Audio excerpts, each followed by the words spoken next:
আমার দুই পক্ষের বক্তব্য আমি বিস্তারিতভাবে শুনেছি। শায়েখ আহমদুল্লাহ সাহেবের বক্তব্য তো শুনেছি, তার সাথে আমার আলাদাভাবে কথাও হয়েছে। আর তাহেরি সাহেবের বক্তব্য তো আমি ডেইলি শুনছি এই বিষয়ে। যেহেতু আমাদের সাবজেক্টই আকীদা আর ফিকহ, সুতরাং আকীদা নিয়ে বাংলাদেশের কোন চিপায় চাপায় কি হয় না হয় সবকিছু নজরে রাখার চেষ্টা করি। কারণ যার যে দায়িত্ব তাকে তো সেই দায়িত্ব পালন করতে হবে। আমরা ইসলামের পাহারাদার, আসলে দারোয়ান, পাহারাদার। তো যেহেতু দারোয়ান, সুতরাং দারোয়ানগিরি করার জন্য আমাকে তো সব বিষয়ে পরিপূর্ণ আপডেট থাকতে হবে। তো চেষ্টা করি পুরো আলোচনার খোলাসা আমি দুই কথায় বুঝিয়ে দিয়ে আলোচনার ইতি টানছি ইনশাআল্লাহ। একদিকে দাবি করা হচ্ছে যে শায়েখ আহমদুল্লাহ সাহেব মুসলমান নেই, কাফের হয়ে গেছেন, বেঈমান হয়ে গেছেন। আরেকদিকে ওই পক্ষ থেকে দাবি করা হচ্ছে যে যারা বলবে নবী 40 বছরের আগে নবী ছিলেন তারা নাকি কাফের হয়ে গিয়েছে। ইবনু তাইমিয়া রাহিমাহুল্লাহর একটা ফতোয়াকে কেন্দ্র করে এই বাক্যটা টানছে, ফাহুয়া কাফিরুন বিত্তিফাকিল মুসলিমিন। তো দুই দলের চোখেই যদি দুই দল কাফের হয়ে যায়, দিন শেষে মুসলমানটাকে, তো মুসলমানকে এটা বোঝানোর জন্য আমি অল্প কথায় মূল মেসেজটা এবং সাধারণ জনতা যারা আছেন, মাদ্রাসার ছাত্রদের বোধগম্য করে লম্বা আলোচনা আমি ইতিপূর্বে করেছি। সাধারণ জনতা যারা আছেন তাদেরকেও পানি ভাতের মতো করে বুঝিয়ে দিচ্ছি। দেখেন, বিষয় হলো দুইটা। এক নম্বরে, প্রতিটা মানুষ দুনিয়াতে আসার পরে কি হবে না হবে এই সবকিছু আগ থেকে তাকদীর নির্ধারিত আছে নাকি নাই। আমার আগে হযরত হরসপুরি হুজুরও কিন্তু উদাহরণ দিয়ে দিয়ে বুঝিয়েছিলেন যে এই যে আলী হাসান ওসামা এখানে আসবে, বয়ান করবে, আপনারা এসে বয়ান শুনবেন, এই যে জিনিসগুলো এটা আজই সিদ্ধান্ত হয়েছে এমন না। আমাদের জন্ম না, শুধু দুনিয়া সৃষ্টির বহুকাল আগে এই সবকিছুর ফয়সালা চূড়ান্ত ভাবে লেখা হয়ে আছে। তো আমাদের অনেকে কি মনে করে জানেন, যে নবী যে আগ থেকেই নবী এর অর্থ মনে হয় এটা, বুঝছেন, যে নবী যে আগ থেকেই নবী এর অর্থ মনে হয় এটা যে আল্লাহ তাআলা এই ফয়সালা আগ থেকে করে রেখেছেন এই বিবেচনায়। আমি বলবো এটা ভুল কথা। এটা কি কথা? এটা কি কথা? আমাদের অনেক ভাই দেখেছি এই কথা বলতে চাচ্ছে যে সবাই তো আগ থেকে কি হবে না হবে, যেমন তাহেরি দুনিয়াতে এসে কি করবে না করবে এটা আজকে ফয়সালা হয় নাই, এটা তাহেরি না, গোটা দুনিয়া জন্মেরও বহুকাল আগে ফয়সালা হয়ে আছে। তো সবই তো আগ থেকে লেখা। তো যদি বলেন অর্থ এটাই, তাহলে আর আমার নবীর বিশেষত্ব কি? আদম নবীও জন্মের বহু আগেই লেখা আছে তিনি নবী হবেন। আল্লাহ যখন থেকে আল্লাহর ইলমও তখন থেকে, বুঝেন, আল্লাহ যখন থেকে আল্লাহর ইলমও তখন থেকে। আল্লাহর যেমন কোনো শুরু নাই, কোনো শেষ নাই, আল্লাহর ইলমেরও কোনো শুরু নাই, কোনো শেষ নাই। এ কারণে কোরআনকে আমরা বলি আল্লাহর কালাম। এ কারণে কোরআনকে আমরা মাখলুক বলি না। মাখলুক মানে সৃষ্টি, আমরা বলি না কোরআন সৃষ্টি। কেন? আল্লাহ যখন থেকে তার কালামও তখন থেকে। আল্লাহর অস্তিত্বের সূচনা নাই, সুতরাং কালামে পাকের অস্তিত্বেরও কোনো সূচনা নাই। কথা ক্লিয়ার? তা আল্লাহ যখন থেকে তার ইলমও যদি তখন থেকে হয়, তো এই যে দুনিয়াতে কি হচ্ছে না হচ্ছে এই সবগুলোর ইলম আল্লাহর আছে নাকি নাই? আচ্ছা, আজকে না 1000 বছর পরে কি হবে এটা আল্লাহ তাআলা একেবারে সেই অনন্তকাল থেকে, অনাদিকাল থেকে জানেন না, কি জানেন না? তো যদি বলেন যে আমার নবী নবী হবেন, এটা আল্লাহ জানতেন, ওই বিবেচনায় বলা হয়েছে নবী আদম আলাইহিস সালামের দেহে রূহ ঢুকানোর আগেই নবী। আমি বলবো এই কথাটা বাস্তবসম্মত না। কারণ এখানে নবীও যা, এখানে অন্যরাও হবে তা, আমার নবীও যা, অন্য নবীও তা। কারণ আল্লাহ সবার ব্যাপারেই জানেন। আল্লাহর ইলম কারো ব্যাপারে আছে, কারো ব্যাপারে নাই, বিষয়টা এমন না। আল্লাহর ইলম সবার ব্যাপারে আছে। তাহলে বলবেন অর্থ কি? তাহলে বুঝেছি হুজুর আল্লাহর ইলমে আছে, ঠিক আছে, আল্লাহ আলাদা করে লিখে রেখেছেন। আমি বলবো না রে ভাই, এটাও ভুল। কেন জানেন? আল্লাহ তাআলা কলম সৃষ্টি করার পরে, কলম মানে আমার পকেটে থাকা কলম না, আউয়ালু মা খালাকাল্লাহু আল কলম। আল্লাহ তাআলা কলম আর লৌহে মাহফুজ সৃষ্টি করার পরে আল্লাহ কলমকে বললেন উকতুব, কলম তুমি লেখো। কলম বলল আল্লাহ আমি কি লিখবো? আল্লাহ বললেন মা হুয়া কাইনুন ইলা ইয়াউমিল কিয়ামাহ, কিয়ামত পর্যন্ত যা কিছু হবে সব লেখো। পূর্বভাগে আজকে যে মাহফিল হবে, সেই মাহফিলে আলী হাসান ওসামা আসবে, রফিকুল ইসলাম মাদানী আসবে, এই সব কিছু সেই লৌহে মাহফুজে লেখা হয়ে গিয়েছে যখন আমার বাপেরও জন্ম হয়নি, তারও কোটি কোটি কোটি বছর আগে। তাহলে সেখানে যদি সব লেখা হয়ে থাকে, আদম নবী নবী হবেন এটাও লেখা, মুসা নবী নবী হবেন এটাও লেখা, মুহাম্মদুর রাসূলুল্লাহ সাল্লাল্লাহু আলাইহি ওয়াসাল্লাম নবী হবেন এটাও লেখা। লেখা কি সবই লেখা নাকি কিছু কিছু জিনিস লেখা? সবই লেখা, কোনো কিছু বাদ নাই। এমন কোনো কিছু হবে না যেটা লেখা নাই। আল্লাহ নবী বলেন রুফিআতিল আকলাম ওয়া জাফফাতিস সুহুফ, সব লেখা শেষ করে কলম উঠিয়ে নেওয়া হয়েছে, আর যেই পৃষ্ঠায় লিখেছে সেখানে কালিও শুকিয়ে গিয়েছে। তার মানে পৃথিবীতে নতুন করে এমন কিছু হবে না যেটা নতুন করে সেখানে লিখতে হবে, সব লেখা হয়ে আছে। তা আমার নবী নবী হবে এটা লেখা হয়ে আছে। যদি বলেন হুজুর অর্থ খালি এতটুকু, তাহলে ভাই এটা তো সব নবীরই বৈশিষ্ট্য এবং সব মানুষ মানুষেরও বৈশিষ্ট্য, আমার নবীর বিশেষত্ব থাকলো কই? ধাপ কিন্তু দুইটা বলে দিলাম। এক নম্বর হলো এলেম, আল্লাহর এলেমে তো সবই আছে।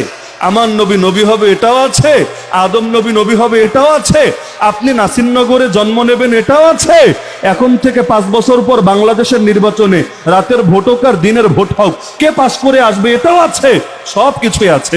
আল্লাহর এলেমে কোনো কিছু বাকি নাই। 2 নম্বরে আল্লাহ কলম আর লৌহে মাহফুজ সৃষ্টি করার পরে সব লিখে রেখেছেন, ওই লেখার মধ্যেও নতুন করে কিছু সংযোজন হবে না, কিছু বিয়োজন হবে না। এই দুইটা সবার ব্যাপারে প্রযোজ্য। বলবেন তাহলে আমার নবী তখন থেকে নবী, এই কথার অর্থ কি?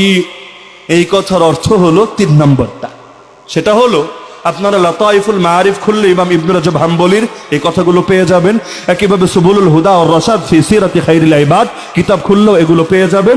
আর অসংখ্য ইমামরা স্পষ্টভাবে এই ব্যাখ্যাগুলো করে গিয়েছেন। ইমাম সুয়ুতিও তার কিতাবে লম্বা চওড়া আলোচনা করেছেন। আমি সংক্ষেপে মূল কথাটা বুঝিয়ে দিচ্ছি যে এখানে বিশেষ একটা ব্যাপার ঘটেছে। আল্লাহ নবীকে জিজ্ঞেস করা হলো মাতা ওয়াজাবাত লাকান নবুওয়া ইয়ানি সাবাতা, হে নবী আপনার জন্য নবুয়ত কখন সাব্যস্ত হয়েছে? আল্লাহ নবী বললেন কুনতু নাবিয়্যান ওয়া আদম বাইনার রূহি ওয়াল জাসাদ, আমি তখনও নবী যখন আদম ছিলেন রূহ আর দেহর মাঝামাঝি। তার মানে দেহ তো হয়েছে, রূহ এখনো ঢোকানো হয় নাই দেহের মধ্যে, অর্থাৎ তার দেহে রূহ সঞ্চারের আগে, তাকে প্রাণ দেওয়ার আগে আল্লাহ আমাকে নবুয়ত দিয়ে দিয়েছে। এখানে কেউ অনেকে আবার একটা জাল হাদিস বলে, ছাত্র ভাইয়েরা খেয়াল রাখবেন, জাল হাদিস বলে কি? জাল হাদিস ও আদমু বাইনাল মাই ওয়াত তিন, এই শব্দ বলে ও আদমু বাইনাল মাই ওয়াত তিন, যখন আদম ছিলেন পানি আর কাদামাটির মাঝে, এটা জাল হাদিস। আমি যে শব্দ বললাম এটা সহি হাদিস, বাইনার রূহি ওয়াল জাসাদ। কিন্তু আরেকটা যে শব্দ আমাদের অনেক বক্তারাও বলে বাইনাল মাই ওয়াত তিন, জাল হাদিস। কেন? এটার অর্থটাও ভুল, সনদগত তো পর্যালোচনা আছে, অর্থও ভুল। কারণ তিন আরবিতে 3 শব্দের অর্থই হলো এমন মাটি যার সঙ্গে পানি মিশানো হয়েছে, মানে কাদামাটি। তো আপনি বললেন পানি এবং কাদামাটির মাঝে, মানেটা কি রে ভাই? যদি বলতেন পানি এবং শুকনা মাটির মাঝে, কথায় যুক্তি থাকতো। পানি এবং সাধারণ মাটির মাঝে, কথায় যুক্তি থাকতো। যখন আদম পানি আর কাদামাটির মাঝে, কাদামাটি মানে কি? আল্লাহ তো প্রথম মালাকুল মাউতকে দিয়ে দুনিয়ার মাটি নিয়েছেন, এরপর আল্লাহ তার সঙ্গে পানি মিশিয়েছেন, পানি মেশার দ্বারা সেটা হয়ে গেল কাদামাটি। আল্লাহ সেই কাদামাটি থেকে আদম আলাইহিস সালামের দেহকে সৃষ্টি করেছেন। তা আপনি বললেন পানি আর কাদামাটির মাঝে, তো কাদামাটি মানেই পানি মিশে গিয়েছে, একবার মেশার পর দ্বিতীয়বার থর মেশানো লাগে না, তাহলে শব্দও ভুল, অর্থও ভুল। এটা জাল হাদিস। তো সহি হাদিস কি? যখন আদম ছিলেন রূহ, রূহ বুঝেন তো, প্রাণ আত্মা, যখন আদম ছিলেন রূহ আর দেহের মাঝামাঝি, মানে দেহ তৈরি হয়েছে, রূহ এখনো তৈরি হয় নাই, আল্লাহ তখনই আমাকে নবুয়ত দিয়েছেন। এই নবুয়ত দেওয়ার মানে কি? শুধু লিখে রাখা না, আল্লাহ তো তাহলে সবারটাই লিখে রেখেছেন। আমার নবীর বৈশিষ্ট্য কি? যদি বলেন আল্লাহর নলেজে, আল্লাহর এলেমে থাকা, আমি বলবো না, এটাও ভুল। আল্লাহর এলেমে সবই আছে, সব নবীরটাই আছে। আমার নবীর আর বৈশিষ্ট্য থাকে কি? তাহলে তো আদম নবীরটাও সমানই হয়ে গেল। এর মানে কি? এর মানে হলো আল্লাহ তাআলা রাসূলুল্লাহ সাল্লাল্লাহু আলাইহি ওয়াসাল্লামের রূহকে তৈরি করে অথবা তার হাকিকতের মধ্যে আল্লাহ নবুয়তের তাজ পরিয়ে দিয়েছেন। এখন এর হাকিকত আসলে বাস্তবে কি সেটা আমাদের আকলে ধরবে না। এই সংক্ষিপ্ত আকল দিয়ে গায়েবের বিষয় বোঝা এটা সম্ভব না। কোরআন হাদিসে যতটুকু এসেছে ব্যাস। তখন আমার নবীর দেহ না, আমার নবীর রূহ, আমার নবীর হাকিকতের মধ্যে আল্লাহ এই তাজ দান করে দিয়েছেন। আপনি বলবেন হুজুর এটা মনে হয় কেউ জানতো না, 40 বছর পর সবাই জেনেছে। আমি বলবো এটাও ভুল। যদি বলেন কেউ জানতো না, আমার নবী দুনিয়াতে সেই হেরা গুহায় ওহী আসার আগে পাথর তাকে সালাম দিত কিভাবে, গাছ তাকে ছায়া দিত কিভাবে, সহি মুসলিম খুললে হাদিস পাবেন। আল্লাহ রাসূল বলেন ওয়াল্লাহি, আল্লাহর কসম করে বলছি, ইন্নী লা আরিফু হাজারাম বিমাক্কা, আমি মক্কার সেই পাথরটাকে আজও ভালো করে চিনি। কানা ইউসাল্লিমু আলাইয়া ক্বাবলা আন উবাথা, আমি নবী হয়ে প্রেরিত হওয়ার আগেই যে আমাকে দেখলেই সালাম দিত। ইন্নী লা আরিফুহুল আন, নিশ্চয়ই আমি আজও তাকে ভালো করে চিনি। তাহলে দুনিয়ার লোক তখনও চেনেই না যে আল্লাহর রাসূল নবী হবে, সবাই জানে না। আবু হায়রা রাহিব জানে, এরকম আরো অনেক লোক জানে, এমনকি ইহুদিরা পর্যন্ত তাদের কিতাব পড়ে অপেক্ষায় আছে। কিন্তু দুনিয়ার সবাই তখনও বুঝতে পারে নাই। কিন্তু গাছও চেনে, পাথরও চেনে, পাহাড়ও চেনে। কত মুজিজা ঘটেছে আল্লাহ নবীর 40 বছরের আগে, যেগুলোকে আমরা মুজিজা না বলে ভিন্ন শব্দ বলি, রাহাসাত বলি, ভিন্ন শব্দ বলি। কিন্তু আল্লাহর নবীকে তারা চিন্ত বলেই তো সালাম দিত, নলে পাথরের জবান থেকে সালাম বের হওয়া স্বাভাবিক কোনো ঘটনা না। তাহলে বলবেন নবী 40 বছরে তাহলে কি হয়েছে? সহিহ বুখারী মুসলিমের হাদিসে আছে যে বুইসান নবী সাল্লাল্লাহু আলাইহি ওয়াসাল্লাম লি 40 সানা, আব্দুল্লাহ বিন আব্বাস রাদিয়াল্লাহু আনহুর হাদিস, নবীকে প্রেরণ করা হয়েছে 40 বছর বয়সের। মানেটা কি? এর মানে হলো আল্লাহ তাআলা তাকে এই সম্মাননা তো বহু আগেই দান করে রেখেছেন, তবে বিশেষ একটা দায়িত্ব আল্লাহ 40 বছর বয়সে তার কাঁধে তুলে দিয়েছেন। এই দায়িত্বটাও ধাপে ধাপে বেড়েছে। প্রথমে আল্লাহ শুধু তাকে দিয়েছেন, এক পর্যায়ে তার আপনজনদেরকে দাওয়াত দিতে বলেছেন, এক পর্যায়ে শুধু আপনজন না একেবারে সবাইরে দাওয়াত দিতে বলেছেন, এক পর্যায়ে শুধু দাওয়াত না জিহাদ পর্যন্ত করতে বলেছেন। ধাপে ধাপে অগ্রসর হয়েছে। যেমন কোরআন আল্লাহর কালাম কবে থেকে? আল্লাহ যখন থেকে, আল্লাহর কালামও তখন থেকে। যখন আদম নবী দুনিয়াতে ছিলেন তখন কি কোরআন ছিল না? অবশ্যই ছিল। আল্লাহ দুনিয়াতে আমাদের সামনে জাহের করেন নাই, কিন্তু আল্লাহর কাছে লৌহে মাহফুজে সংরক্ষিত ছিল নাকি ছিল না? অবশ্যই ছিল। তো মুহাম্মদুর রাসূলুল্লাহ সাল্লাল্লাহু আলাইহি ওয়াসাল্লামকে চাইলে আল্লাহ তো একদিনেই পুরোটা দিয়ে দিতে পারতেন। আল্লাহর এই ক্ষমতা আছে নাকি নাই? লাইলাতুল কদরে তো পুরো কোরআনকে আল্লাহ একসঙ্গে নামিয়েছেন, পুরো কোরআনকে একসঙ্গে নামিয়েছেন। কোথায়? দুনিয়ার আসমানে, এই প্রথম আসমানে। তো লৌহে মাহফুজ থেকে পুরোটা একসঙ্গে নামালেন, ইন্না আনজালনাহু ফি লাইলাতিল কদর। এরপর সেই প্রথম আসমান থেকে আমার রাসূলের উপর 23 বছর ধরে নাজিল করলেন। কেন? আল্লাহ এক সেকেন্ডে নাজিল করতে পারতেন না? আরে বলেন না, পারতেন না? 23 বছর ধরে কেন নাজিল করলেন? এটা আল্লাহর হিকমত, আল্লাহর রহস্য, আল্লাহর প্রজ্ঞা। এর কি ব্যাখ্যা আল্লাহই ভালো জানেন। একইভাবে আল্লাহ চাইলে শৈশবেই আমার নবীকে নবুয়ত দিতে পারতেন নাকি পারতেন না? আরে বলেন না, পারতেন নাকি পারতেন না? এক শ্রেণীর বকলম বলে কোন নবী নাকি নবী হয় নাই 40-এর আগে। ভুয়া কথা, একেবারেই কাঁচা কথা। কোরআনই তারা পড়ে নাই। আপনি কোরআন খুলেন, ইয়া ইয়াহইয়া খুযিল কিতাবা বিকুওয়া وآتيناه الحكم يعني النبوة صبيا يعني حال كونه صبيا। খুলেন তাফসীরের কিতাব, কোরআন বলছে আল্লাহ ইয়াহইয়া নবীকে ডেকে বলছেন, হে ইয়াহইয়া কিতাবকে ধরে রাখো শক্ত হাতে, আর আমি ইয়াহইয়াকে নবুয়ত দিয়েছি ছোট বয়সে। সবই মানেই হলো যে এখনো বালিগ হয়নি, প্রাপ্তবয়স্কই হয়নি। তা আমাদের দেশে বালিগ হয় কয় বছরে? ধরেন 12 থেকে 15, 15টাই ধরলাম। তাহলে আল্লাহ তারও আগে তাকে নবুয়ত দান করেছেন। তো ওই সময় বালিগের বয়স কত ছিল আল্লাহ ভালো জানেন। তবে সবই মানে 40 না, ওটা আবার ভিন্ন শব্দ। তাহলে হাত্তা ইদা বালাগা আশুদ্দাহু ওয়া বালাগা 40 সানা, ওই টাইপের বাক্য বলা লাগবে। তাহলে আল্লাহকে সবাইরে 40-এ নবুয়ত দিয়েছেন, আগেও দিয়েছে। বলেন না, আপনারা ঈসা আলাইহিস সালামের ঘটনা পড়েন। যখন তিনি মায়ের কোলে মাত্র মারিয়াম আলাইহিস সালাম ছোট বাচ্চারা নিয়ে আসলেন, সবাই বলে ছি ছি ছি, তুই একটা পতিতা, একটা বেশ্যা, কি কাজ করলি তুই?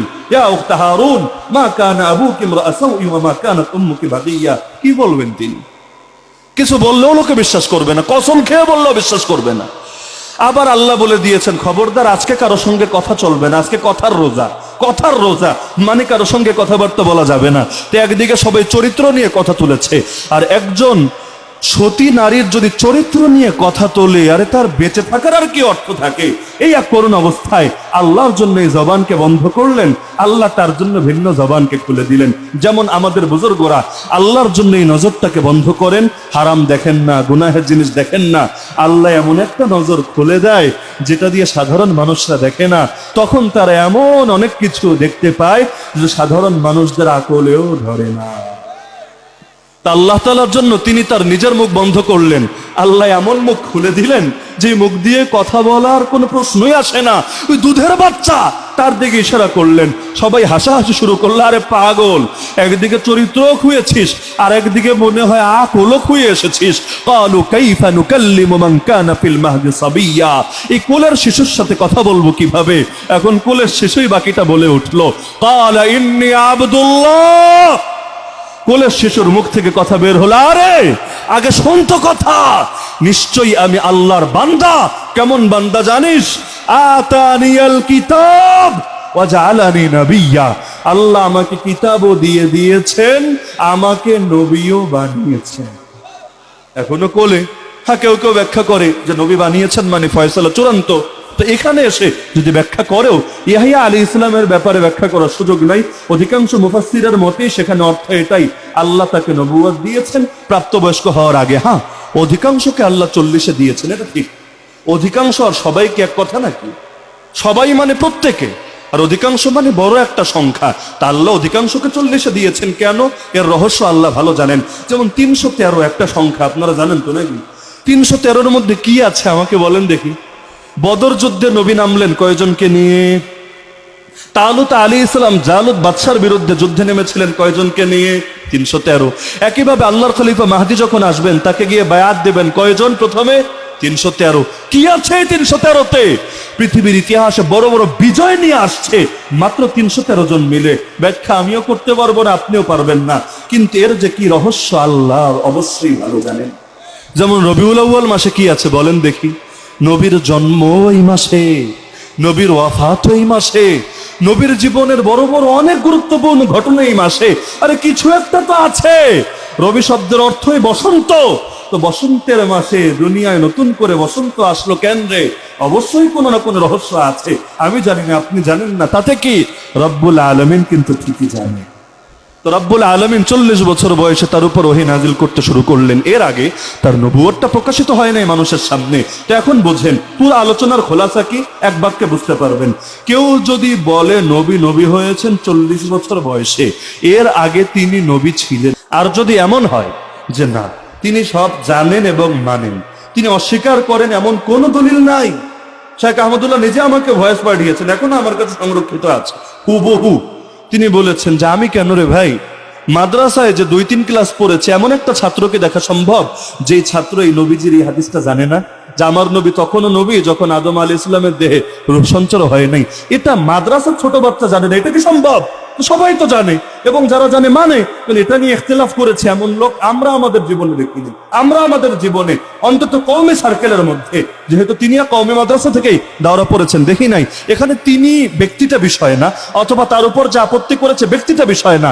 আমাদের বিষয় হলো আকীদা, আমাদের বিষয় হলো আদর্শ, আমাদের বিষয় হলো আহলে সুন্নাত ওয়াল জামাতের নীতি। এখানে ব্যক্তি মোটেও মুখ্য না, তাহলে ব্যক্তির পক্ষে বলা বিপক্ষে বলা এগুলো কোনো বিষয় না। আমরা তো ভুলের ক্ষেত্রে আমাদের বাপরাও ছাড় দিতে রাজি না। কওমি আলেমকে আর আলিয়ার আলেমকে, আরে হকের জন্য সব ছাড়া যায়, কিন্তু হককে ছাড়া যায় না কারোর জন্য। আমার বাপ যদি হকের বিরুদ্ধে চলে যায়, যেই সার্কেলের হোক, তার বিরুদ্ধে বলা লাগবে নাকি লাগবে না? কওমি মাদ্রাসায় পড়ে কতজন বেদাতীদের নেতা হয়ে গিয়েছে, হয় নাই? আরে হয় নাই? খালি আগের যুগের ইতিহাস না, আমাদের রাজবাড়িতে আসেন, আমি অন্তত 1 ডজন মৌলবী দেখিয়ে দেবে, 1 ডজন, যারা কওমিতে পড়েছে, কেউ হাফেজ হয়েছে, কেউ কিতাবখানায় পড়েছে, এখন বেদাতীদের মসজিদের নেতৃত্ব দিচ্ছে, ইমাম তারা, খতিব তারা, তারাই মাসালা পাচার করছে, তারা জেনে বুঝে মিসগাইড করছে। যদি আমরা গিয়ে ধরি, বলে হুজুর সবই তো বুঝি, কিন্তু কি করব বলেন? ধান্দা তো এখানে। ওই যে অনেকে বলে হুজুর এই যে সবাই মিলে ওরে গালি দিচ্ছে, ও কি বোঝে না যে ও ভুল করছে? আমি বলি ভাই, ও জানে যে ওরে গালি দেবে, গালি খাওয়ার জন্যই কাজটা করে। কেন জানো? তুমি গালি দিবা ব্যাপার না, কারণ তুমি আগেও তারে বুকে জড়ায়া নিতে বিষয়টা এমন না, আগেও তারে মহব্বত করতে বিষয়টা এমন না, তোমার গালিরে সে গোনে না, কিন্তু তার সার্কেলে সে যে দামি হচ্ছে এটাই মূল বিষয়। মূল কাহিনী বুঝতে পারছেন? গালিগালা সবাই করুক ব্যাপার না, দল ঠিক থাকলে হলো, ধান্দা ঠিক থাকলে হলো। ধান্দা যদি ঠিক থাকে আর বাকি কোনো কিছু লাগে না, সবকিছু বাকিটা এমনি চলে। তো কেউ যদি বলে যে আমার নবী আগে নবী ছিলেন না, এর মানে হলো দুনিয়ায় সবার সামনে প্রকাশিত হয় নাই। ওই যে আব্দুল্লাহ বিন আব্বাসের যে হাদিসটা, ওইটাই আর কি, 40 বছরে তিনি নবী হয়ে প্রেরিত হয়েছেন, মানে সকলের সামনে এটা প্রকাশিত হয়েছে, সকলের সামনে বাস্তবতাটা উন্মোচিত হয়েছে, তাহলে তাকে কাফের বলার কোনো সুযোগ নাই। আবার কেউ যদি এই অর্থে বলে যে আল্লাহর নবী তখন থেকে নবী যখন আদম আলাইহিস সালামের দেহে রূহ সঞ্চার হয় নাই, এখান থেকে সে যদি বোঝে যে আল্লাহর নবী তো আগ থেকেই নবী, তো 40 বছর পর্যন্ত তিনি নবুয়তকে গোপন রেখেছেন, তিনি মানুষকে দাওয়াত দেন নাই, তিনি এই রিসালাতের দায়িত্ব পালনে গাফলতি করেছেন, তাহলে ও এক ভণ্ড। মনে থাকবে তো ইনশাআল্লাহ? তাহলে হককে দুইটার মাঝামাঝি। আল্লাহ নবীকে আল্লাহ নবুয়ত দিয়েছেন কবে? আদম নবীর দেহে রূহ ঢুকানোর আগে। সেই নবুয়ত দেওয়ার অর্থ কি? সেই নবুয়ত দেওয়ার আসল অর্থ কি আল্লাহ ভালো জানেন। তবে এটা শুধু লিখে রাখা না, শুধু এলেমে জানা না, বরং আল্লাহ তাআলা তার রূহকে, তার হাকিকতকে এই সম্মানের চাদর পরিয়ে দিয়েছেন, মাথায় নবুয়তের তার চড়িয়ে দিয়েছেন। তবে দুনিয়ায় পাঠানো 40 বছর পর যখন প্রথম ওহী নাজিল হলো, যখন আল্লাহ নবী সাল্লাল্লাহু আলাইহি ওয়াসাল্লাম 6 মাস স্বপ্ন দেখলেন, তারপর কোরআনের আয়াত নাজিল হলো, ইকরা বিসমি রাব্বিকাল্লাযী খালাক, তখন দুনিয়ার মধ্যে নবুয়ত প্রকাশিত হলো, সকলে জানতে পারলো, নবীকেও দায়িত্ব দেওয়া হলো। ধীরে ধীরে ধীরে প্রথমে নিজে জানলেন, তারপর অন্যদেরকে দাওয়াত দিলেন, দিতে দিতে এক পর্যায়ে জিহাদও করলেন, আল্লাহর জমিন আল্লাহর দ্বীনও কায়েম করলেন। তাহলে কি বুঝলেন? যে বিষয়টারে খোলাসা করে বুঝলে একদম সহজ। একদম পানির মতো সোজা। আর যদি আপনি একটু প্যাচ রাখেন তাহলে প্রত্যেক দল অপর দলরে কাফের বলতে পারবে। ওই কয়দিন আগে আমি দেখিয়েছিলাম, যারা বলে নবী গায়েব জানে আর যারা বলে নবী গায়েব জানে না, কথা একই। শুনতে মনে হয় না পুরো উল্টা, কিন্তু ব্যাখ্যা জিজ্ঞাসা করলে দেখবেন যে এরা যা বোঝাচ্ছে ওরাও তা বোঝাচ্ছে। একদল এমনি খাচ্ছে আর একদল ঘুরে আইনে এমনি খাচ্ছে, কিন্তু দুই দল মূল উদ্দেশ্য একই বলছে। তাহলে বাক্যটা শুনলে লাভ দেওয়ার কিছু নাই, আগে দেখো এর মধ্যে কি আছে। মনে করেন আমি যখন রিমান্ডে, এটা বলে আলোচনার ইতি টানছি ইনশাআল্লাহ, তা আমাদের তো একেবারে তদন্ত হয়েছে মানে নারী নক্ষত্র সহকারে।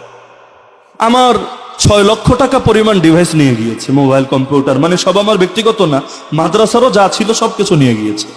তো এমনকি আমার মায়ের মোবাইলটা পর্যন্ত রাখে নাই, বাসা থেকে এটাও নিয়ে গিয়েছে। তো সব কিছু তন্ন তন্ন করে এমন ভাবে ফরেন্সিক করেছে, চেক দিয়েছে যে কোন লাইনে কোনো একটা টাকা পাওয়া যায় কিনা। লাস্টে এসে আমার বাবাকে বলেছে যে হুজুর, আমরা সবচাইতে বেশি চেষ্টা করেছিলাম যে কোনো কেলেঙ্কারি পাই কিনা। কেলেঙ্কারি বুঝলেন?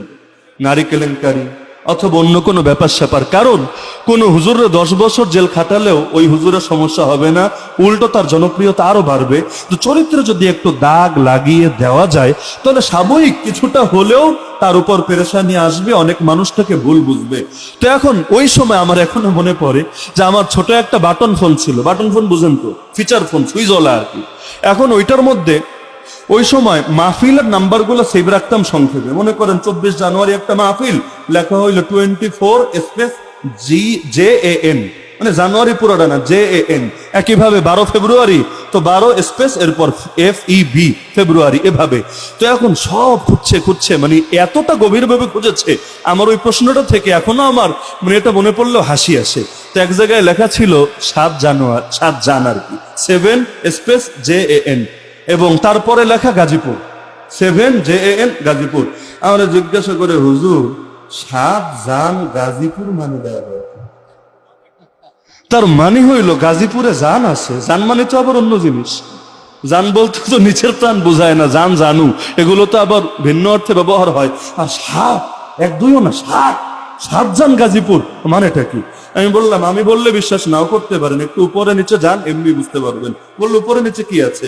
এখন একটু নিচে এসে দেখে ফেব মানে ফেব্রুয়ারি, 7 ফেব্রুয়ারি, 10 ফেব্রুয়ারি, 12 ফেব্রুয়ারি। আর একটু নিচে এসে দেখে মার মানে মাইর দেয় না, মার্চ মাস। আর আরেকটু পিছনে গেলে আবার DEC, ডিস মানে ডিসেম্বর মাস। তার মানে ও আচ্ছা বুঝেছি, হুজুর এটা মাহফিলের ডেট না। আমরা তো আবার ভেবেছিলাম জানতাম আবার ব্যাপার স্যাপার আছে কিনা।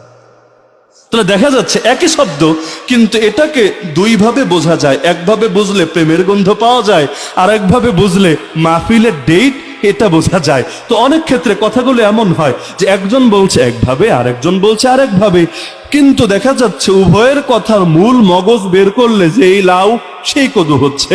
এও যা বোঝাচ্ছে ঘুরিয়ে পেঁচি ও তা বোঝাচ্ছে। কেউ ডাইরেক্ট খাচ্ছে, কেউ হাতটাকে ঘুরিয়ে এভাবে খাচ্ছে। সুতরাং কথা শুনলেই গালি দিতে তেরে আসবেন না, আগে বোঝার চেষ্টা করবেন। আজকে বাংলার জমিনে সবচেয়ে বড় সমস্যা হয়েছে, মানুষকে এমন ভাবে মগজ ধোলাই করেছে এরা কথা শুনতেই রাজি না। আমরা যাব, দেখবেন একটা দল ওরা নিজেরা ওদের মুরিদদেরকে বলবে খবরদার এদের মাহফিলে যাওয়া হারাম, ওয়াহাবির বয়ান শোনা হারাম, ওয়াহাবির ঘরে ভাত খাওয়া হারাম। আরে ওয়াহাব মানে এমন এমন দূরবর্তী ফতোয়া দেয় যে ওয়াহাবির ক্ষেত যদি থাকে ওই ক্ষেতে তোমার গরু গিয়ে যদি ঘাস খায়, পরবর্তীতে এই গরুর ওলান থেকে যদি দুধ বের হয়ে আসে ওই দুধ খাওয়া হারাম। তো এভাবে যদি দূরত্ব তৈরি করে রাখে তাহলে মানুষ তো হক শুনবেই না। যেমন নূহ নবী যখন দাওয়াত দিতেন, কোরআনে আছে তার জাতি এভাবে আঙ্গুল ঢুকিয়ে দিত কানের মধ্যে, চোখের সামনে পর্দা ফেলে দিত। আজকের বাংলাদেশে অবস্থা হচ্ছে কথাই শুনতে রাজি না, এমনকি মাহফিল পর্যন্ত হতে দেবে না। এক দল এসে আরেক দলের মাহফিলকে পন্ডল করে দিয়ে যাবে।